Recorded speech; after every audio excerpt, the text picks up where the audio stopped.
I stared at the cease and desist letter in disbelief, my coffee growing cold beside me. My 9-year-old twins, Lily and Lucas, had operated their lemonade stand for exactly 2 hours before Karen Whitmore, our HOA president, shut them down with all the ruthlessness of a corporate takeover. Unauthorized commercial activity, the letter stated in bold type. Violation of HOA Covenant Section 12.3. Immediate compliance required. Fine, $150. A fine. For a children's lemonade stand that had made exactly $17.25. I'm Marcus Zimmerman, a hydrologist who moved to Sycamore Creek Estates 6 months ago after my wife passed away. The neighborhood seemed perfect for starting fresh, good schools, safe streets, and a community where my kids could make new friends. I deliberately chose this neighborhood despite the HOA because the house backed up to a creek where my children could explore nature as I had in my childhood. What I hadn't counted on was Karen Whitmore, who ran the Sycamore Creek HOA like her personal fiefdom. In the short time we'd lived here, I'd already received notices about my grass being a quarter-inch too high and the inappropriate wind chimes on my back porch that were supposedly visible from the street. They weren't. But targeting my kids' lemonade stand? That crossed a line. Dad? Lily stood in the doorway, her expression crestfallen.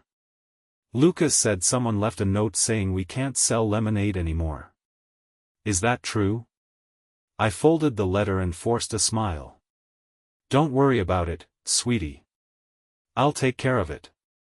But we were saving for the animal shelter, she said. We already made $17. The twins had decided to donate half their earnings to the local animal shelter where we'd adopted our rescue dog, Rusty. It was their first venture into entrepreneurship and charity. Let me talk to the HOA, I assured her. There's probably just been a misunderstanding. But I knew better. Karen Whitmore didn't do misunderstandings. She did power plays. I decided to attend the HOA meeting scheduled for that evening. I figured I'd make my case calmly and reasonably. After all, we were talking about a children's lemonade stand, not an industrial operation. The meeting was held in the community clubhouse, a building that could have been charming if not for the sterile way Karen had decorated it, all beige and inoffensive, like a doctor's waiting room trying to make you forget why you were there. About 20 residents sat in neat rows of folding chairs. At the front, Karen Whitmore presided behind a table with 2 other board members, Doug Peterson, a retired accountant who seemed to live for regulations, and Emma Garrison, the community secretary who looked perpetually uncomfortable. Karen, with her perfectly highlighted bob and designer blazer, called the meeting to order. She went through announcements about landscaping contracts and pool maintenance before reaching violations. Unauthorized commercial activity at 1842 Meadowlark Lane, she announced, looking directly at me. A resolution has been issued. I raised my hand. I'd like to discuss that, please. Karen's smile tightened. The floor is not open for discussion of resolved violations, Mr. Zimmerman. It's Dr. Zimmerman, actually, I corrected her, standing up. And I don't consider a children's lemonade stand selling cups for 50 cents a commercial enterprise that threatens the neighborhood. A few parents in the audience nodded in agreement. Rules are rules, Karen replied. Section 12.3 clearly prohibits unauthorized commercial activity. If we make an exception for you, where does it end? Garage sales? Car repairs? Food trucks? They're 9-year-old children raising money for an animal shelter, I emphasized. They're operating an unlicensed beverage service without health department approval, Karen countered. What if someone got sick? The HOA could be liable. I couldn't believe what I was hearing. It's lemonade, not moonshine. Several people chuckled, which only made Karen's expression harden. The fine stands, Dr. Zimmerman. Now, moving on to the next item, what if they got a permit? Someone called out.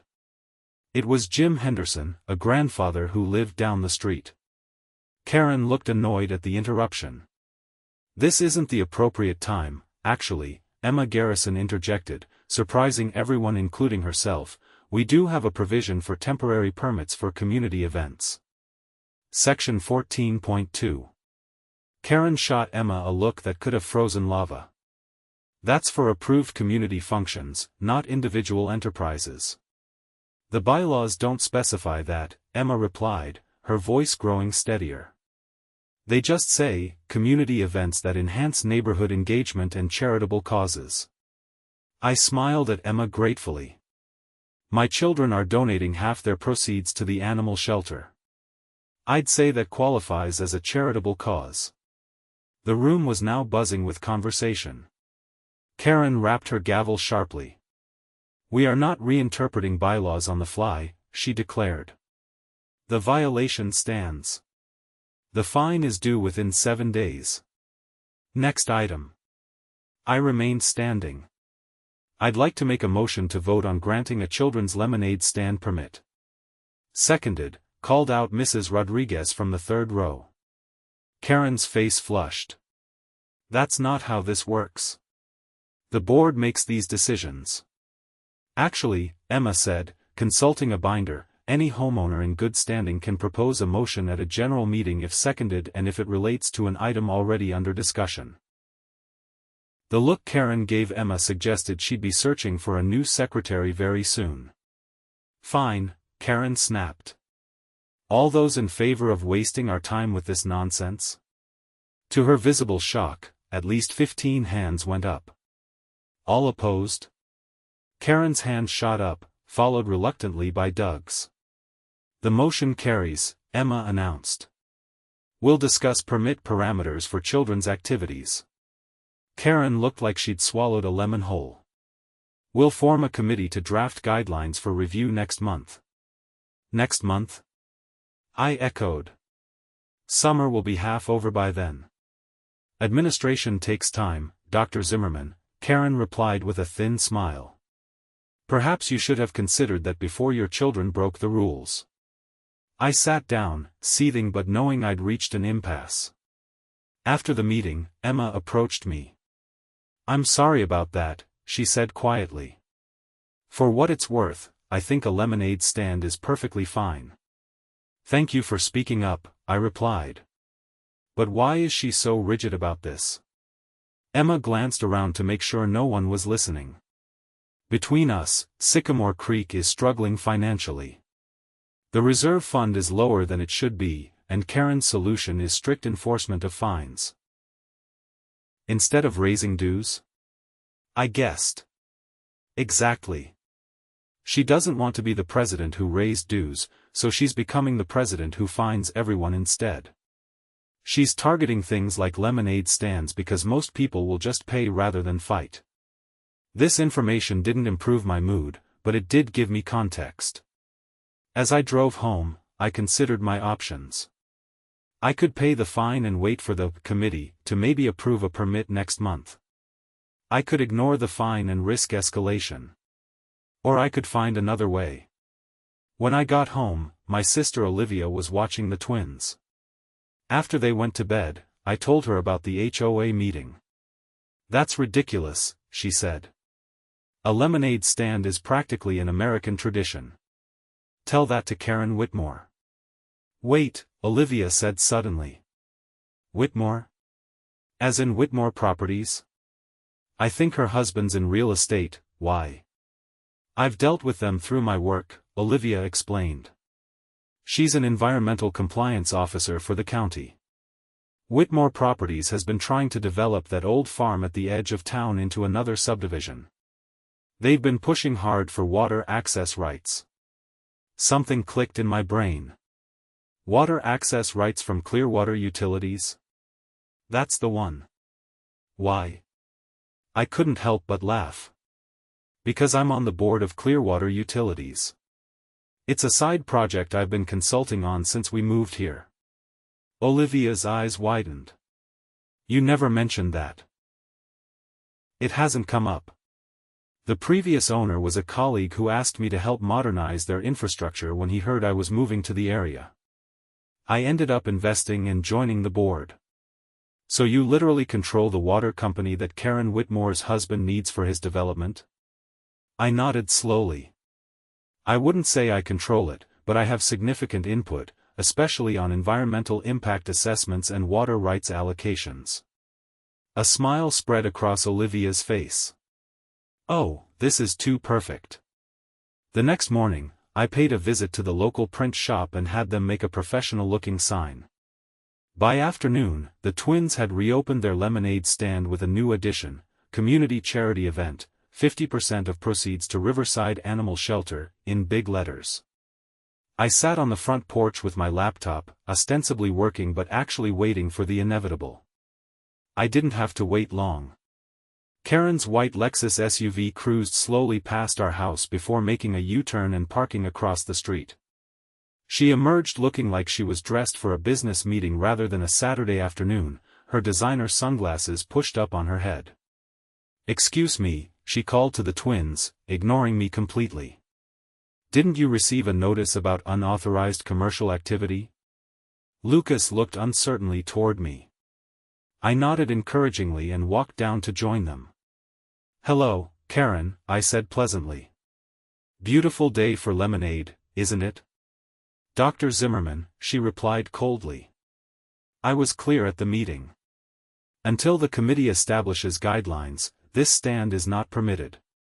Actually, I pointed to our sign, we're operating as a community charity event. Section 14.2, as Emma pointed out. 50% of proceeds go to the animal shelter. Karen's eyes narrowed. That's a deliberate misinterpretation of the bylaws. "Would you like some lemonade while we discuss it?" I offered. "The kids make an excellent batch." "This is not a joke," Karen snapped. "Remove this stand immediately or the fine will double." Several neighbors had stopped to watch the confrontation, including Jim Henderson and the Rodriguez family. "Mrs. Whitmore," I said, loud enough for others to hear, "my children are learning about entrepreneurship and charity. They're being good citizens. Is that really something you want to punish?" "Rules exist for a reason," she insisted. "If you have an issue with them, there are proper channels, like the committee that won't meet until next month." I interrupted. "By which time summer will be half over?" "That seems designed to prevent rather than regulate." Karen pulled out her phone. "I'm documenting this violation." As she snapped photos, Mrs. Rodriguez approached with her 2 children. "We'd like 4 lemonades, please." The twins beamed as they poured the drinks. Karen watched in disbelief as several more neighbors lined up. "You're all encouraging rule-breaking," she said to the gathering crowd. Jim Henderson sipped his lemonade. "Seems to me the only rule being broken is the one against community spirit." Karen turned back to me, her voice low and threatening. "This isn't over. The board will meet in emergency session, and I'll make sure special assessments are levied against your property." That was when I decided it was time to play my card. "Before you do that, Karen, you might want to know that I sit on the board of Clearwater Utilities." Her face showed no recognition at first. "The water company," I clarified. "The one your husband has been negotiating with for the Riverside Meadows development?" "I believe we have a meeting about those water rights next week." The color drained from her face. "What are you saying?" "I'm saying that I believe in community cooperation. When neighbors work together, good things happen. When they work against each other." I shrugged. "Well, water access can suddenly become very complicated."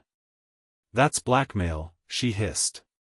"No, it's perspective," I corrected her. "I would never let personal issues affect professional decisions. I'm simply suggesting that a neighborhood where children can't run a charity lemonade stand might not be ready for a major new development that would strain existing water resources." Several neighbors were watching our exchange with interest.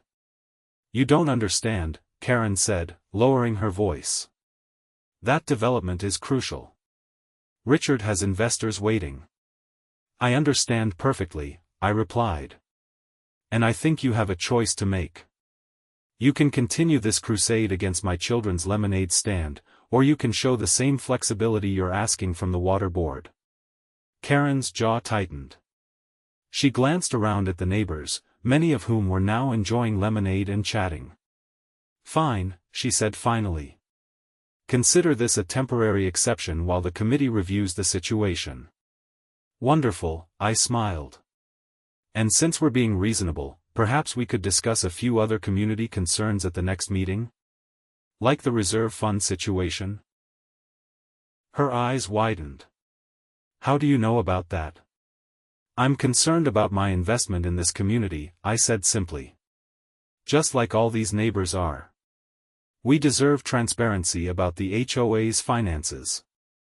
Karen looked like she wanted to say something biting but thought better of it. We can discuss it at the next meeting. Perfect. Would you like a lemonade before you go? On the house. She declined with a tight smile and returned to her car. As she drove away, several neighbors approached me. What was that about? Jim asked. Just a productive conversation about community values, I replied. I think we'll see some positive changes in how the HOA operates. Over the next week, something remarkable happened. The twins' lemonade stand became the neighborhood gathering spot. People would stop by not just for lemonade but to chat and connect. The sense of community I'd hoped for when moving here began to take shape. The following HOA meeting was notably different. Karen was subdued, and Emma seemed more confident. When the financial report came up, Karen actually presented a transparent breakdown of the reserves and proposed reasonable solutions that didn't involve excessive fining. After careful consideration, she announced, the board has drafted guidelines for temporary permits for community activities, including children's lemonade stands for charitable purposes. The permit was straightforward and free, simply a registration process to keep track of community events. After the meeting, I approached Karen. Thank you for your flexibility on this. She nodded stiffly. Richard mentioned you were quite helpful at the water board meeting yesterday. Indeed, I had been. While I would never actually use my position inappropriately, I had genuinely supported their development's water access request, with proper environmental safeguards in place, of course. I believe in being a good neighbor, I said simply. Karen studied me for a moment. You know, when you moved in, I thought you'd be trouble. Because I asked questions about the HOA regulations? Because you didn't seem to understand how things work here. Maybe that's precisely what this neighborhood needed, I suggested. A fresh perspective. For the first time, I saw a genuine smile crack her professional facade. Maybe so. Don't push your luck, though. Wouldn't dream of it, I replied. By the end of summer, the twins' lemonade stand had raised over $300 for the animal shelter. More importantly, it had become a neighborhood institution, a place where people connected and built community. Karen Whitmore remained the HOA president, but with a noticeable shift in approach. The rigid enforcement gave way to more reasonable interpretations of the rules. When she did enforce regulations, it was with clear explanations and warnings before fines.